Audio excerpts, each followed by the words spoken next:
తరలిరండి తరించండి ధ్వజారోహణం అప్పనపల్లి వాసుని ధ్వజారోహణం కోనసీమ బాలాజీ అప్పనపల్లి బాలబాలాజీ క్షేత్రంలో వార్షిక తిరు కళ్యాణ మహోత్సవంలో జూన్ 6, 2025 జ్యేష్ఠ శుద్ధ ఏకాదశి ఉదయం 10 గంటలకు ధ్వజారోహణం నభూతో నా భవిష్యత్ అనేలా నిర్వహిస్తున్న అప్పనపల్లి బాలబాలాజీ వార్షిక తిరు కళ్యాణ మహోత్సవాలకు సకల దేవతామూర్తులను ఆహ్వానించడానికి శ్రీ స్వామివారి ప్రధాన సేవకుడైన గరుత్మంతుడే బాధ్యత వహిస్తారు. కాబట్టి అర్చక స్వాములు ఒక వస్త్రంపై గరుడుని చిత్రాన్ని చిత్రీకరిస్తారు. దీనినే గరుడ ధ్వజపటం అంటారు.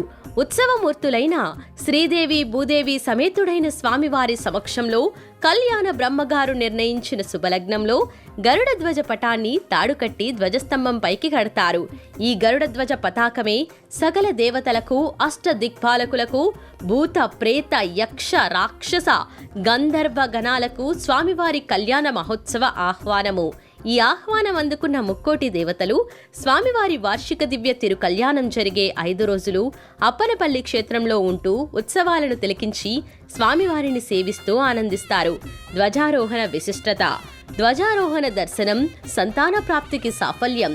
ధ్వజస్తంభం వద్ద ధ్వజపటానికి శ్రీ స్వామివారి శేషమాలను అలంకరించి గరుత్మంతుణ్ణి ఆవాహనం చేసి అర్చిస్తారు అర్చకులు. అనంతరం గరుత్మంతునికి ముగ్ధాన్నం, కట్టి పొంగలి నివేదన చేస్తారు. అనంతరం జయ జయ ధ్వానాలు, మంగళ వాయిద్యం, వేదఘోషి పఠిస్తుండగా గరుడ ధ్వజ పటాన్ని ధ్వజస్తంభం పైకి ఎగరవేస్తారు. అనంతరం ప్రసాదాన్ని ముద్దాన్నం సంతానం కోరుకునే దంపతులకు వినియోగం చేస్తారు. ఈ ప్రసాదాన్ని స్వీకరించడం వల్ల సంతాన సాఫల్యం కలుగుతుందనేది వేదవాక్కు.